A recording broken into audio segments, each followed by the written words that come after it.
अपनी हदों में रहोगे तो साथ दलाई लामा की तरह रखेंगे, हदें बार करोगे तो कसाब की तरह लटकाया भी जाएगा। अंकुर जी, विधानसभा चुनावों के बिगुल के बाद जो है लगातार टीएमसी के सांसदों के बरगलाने वाले लगातार बयान पर बयान आ रहे हैं। पहले नुसरत जहां का बयान आता है, अब सुखेंदु राय का बयान आता है और वो कहते हैं अगर भाजपा पश्चिम बंगाल में आ जाती है तो पूरा पश्चिम बंगाल जो है गंगा में डूब जाएगा।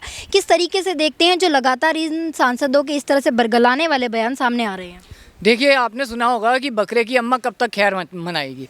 अब क्या हो रहा है कि इस बकरे की अम्मा को पता चल गया है कि इसका मेमना लग गया है हाथ में कसाई के, और अगर वो फड़फड़ाएगा नहीं तो पता कैसे चलेगा कि कोई हलचल हो रही है। आपकी ममता दीदी बंगाल के अंदर पूरा का पूरा कोहराम मचा के रखी हुई है। बंगाल जो एक हमारी काली माँ का इस जगह मानी जाती थी, आज वो ऐसा लगता है कि वो वहाँ पे केवल असुर ही असुर रह रहे हैं, और वहाँ पे जितने भी मानव जनजीवन है वो सारा का सारा अस्त व्यस्त ठेका ले रखा है टीएमसी ने। और टीएमसी असल में है क्या? तृणमूल कांग्रेस ही है ना। घूम फिर के आप सबकी कहानी आके अटक जाती है कांग्रेस के ऊपर ही।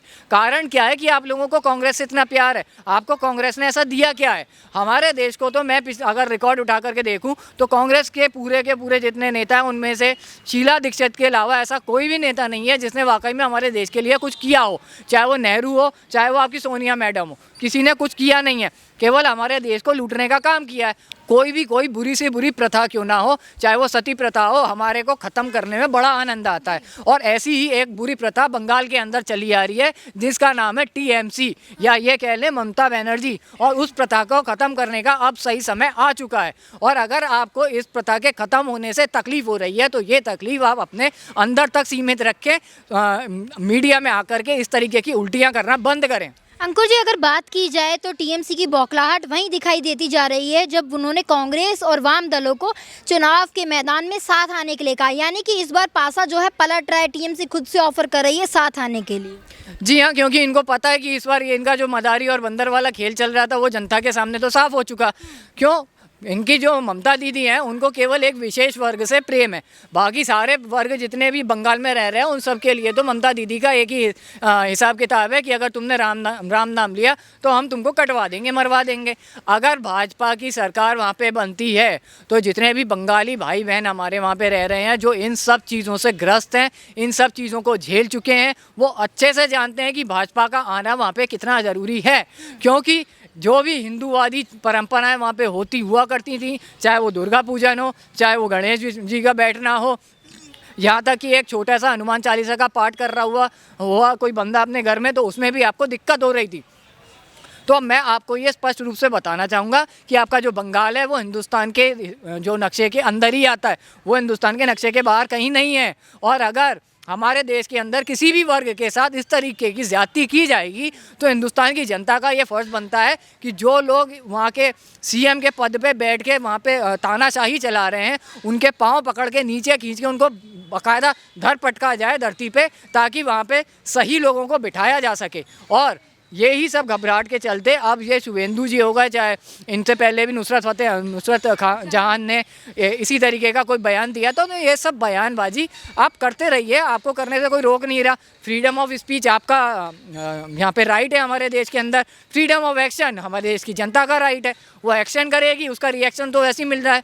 और अगर आपको ऐसा लगता है कि इन सब हरकतों से हमारे देश की जनता के मन में बीजेपी के लिए नेगेटिव विचार बन जाएंगे, या वहाँ पे रह रहे जो वाकई में हिंदुस्तान में मुसलमान है, जो हिंदुस्तानी मुसलमान है, उसको कोई फ़र्क नहीं पड़ेगा। केवल उस मुसलमान को फ़र्क पड़ेगा जिसको ममता दीदी ने आपकी बंगाल से खींच के यहाँ ला के ठूसा है। अंकुर जी, अब बात कर लेते हैं, एक तरफ तो वो बात कर रही हैं वाम दलों और कांग्रेस को साथ मिलाने की, वहीं दूसरी ओर उन्हीं के खुद लोग, उन्हीं के खुद विधायक जो है छोड़ के जो है बीजेपी में शामिल होते रहे हैं। महासचिव जो है भाजपा के कैलाश विजयवर्गीय ने कहा 41 जो है लोगों का दावा किया है कि 41 विधायक जो हैं भाजपा में शामिल होने वाले, उन्होंने गुरुवार को ये बयान दिया है। अब इन चीज़ों को किस तरीके से देखते हैं? खुद के परिवार के लोग जो है भाजपा में शामिल हो रहे हैं और वाम दल और कांग्रेस के दलों के लोगों को अंदर शामिल करना चाह रहे हैं, यानी कि कहीं ना कहीं टीएमसी में कुछ कमियां हैं जो लगातार उनके लोग किसी ना किसी डर से छोड़कर वापस जा रहे हैं। देखिए क्या है, इन लोगों की तो मैं कहूँगा घर वापसी हो रही है। अगर आप गौर से देखें तो टीएमसी के अंदर जितने भी विधायक आकर के बीजेपी में शामिल हुए हैं, तो वो विधायक जो टीएमसी की कार्यशैली है उससे प्रसन्न नहीं है। सीधी सी बात है। तो टीएमसी की कार्यशैली है कि अगर गौर से समझा जाए तो टीएमसी की कार्यशैली है मारकाट की, तानाशाही चलाने की, गुंडागर्दी करने की, चाहे वो बीजेपी के कार्यकर्ता हो, चाहे वो एक नॉर्मल सा हिंदू इंसान ही क्यों ना हो। अगर टीएमसी के अंदर विधायक इसको छोड़ के जा रहे हैं तो कहीं ना कहीं वो भी हिंदुत्व को तो रिप्रेजेंट करते ही हैं। उनको भी ये दिख रहा है कि हिंदुओं के साथ ही ये समुदाय टीएमसी का पूरी तरीके से गलत काम करे जा रहा है, उनको मारा जा रहा है, कुचला जा रहा है और उनका हनन करने की पूरी कोशिश की जा रही है। और अगर उन सबको रोकने के लिए कोई पार्टी उनके विधायकों को दिख रही है सक्षम है तो वो उसमें आके शामिल हो रहे हैं। और ये बात सबसे ज़्यादा तकलीफ़ दे रही है ममता दीदी को, क्योंकि ममता दीदी ये बात अच्छे से जानती हैं कि 41 विधायकों का जाने का मतलब है कि टीएमसी की नींव खोखली हो चुकी है। इसी वजह से ममता दीदी अपने हाथ में बंगाल का कटोरा लेके सारे के सारे कांग्रेसियों और बाकी की वहाँ पे सत्ता में कह रहा हूँ बाकी की जो पार्टियाँ हैं इनकी, उन सब के आगे कटोरा लेके घूम रही हैं। लेकिन इस कटोरे में कोई फ़ायदा नहीं है, कुछ मिलने वाला नहीं है, क्योंकि कांग्रेस की तो खुद की कब्र यहाँ पे खुद ही हुई है। आपको क्या लगता है कि कांग्रेस सचिव आकर के आपके साथ हाथ में ला लेंगे तो आपका क्या वहाँ पे दबदबा बना रहेगा? इस बार केवल और केवल एक ही चीज़ का दबदबा बनेगा और वो है सत्य का, और सत्य केवल एक ही है जो बीजेपी वहाँ पे आने वाली है और यही वहाँ पे होके रहेगा। आप लोगों ने जिस तरीके से हिंदुओं का मखौल बना के रखा है, हिंदू देवी देवताओं की पूजा तक पे तुम लोगों से के पेट में दर्द हो जाता है और ईद और बाकी के तजियों पे निकलते हैं तो तुम लोगों का सीना चौड़ा हो जाता है। ये बात बहुत साफ दिखाता है कि तुम लोगों की आस्था किस तरफ है। तो जिस तरफ की आस्था है उसी तरफ तुमको धकेलने के लिए बीजेपी का वहाँ रहना बहुत ज़्यादा ज़रूरी है।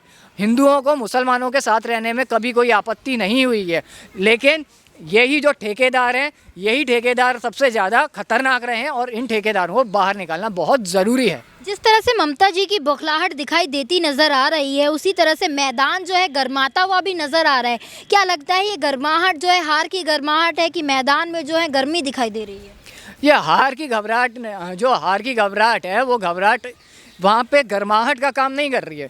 वहाँ पे सर्द कर दिया गया, फर्श को इतना सर्द कर दिया गया है कि ममता दीदी को घर्षण पैदा करना पड़ रहा है कि हम गर्माहट कर सकें। और वो घर्षण ही है आपका ये जो कांग्रेस और बाकी के दलों में जाकर के ये उनसे सपोर्ट मांग रही हैं, ये वो घर्षण है। लेकिन इनको ये बात नहीं समझ में आ रही है ममता दीदी को कि आप 10-15 साल से लगातार वहाँ पे सीएम के पद पर आसीन थी। अगर आप वाकई में चाहती हैं कि बंगाल का सिर्फ डेवलपमेंट हो, वहाँ के लोगों का जीवन अच्छे तरीके से और निकले, तो उस पर आप काम करते।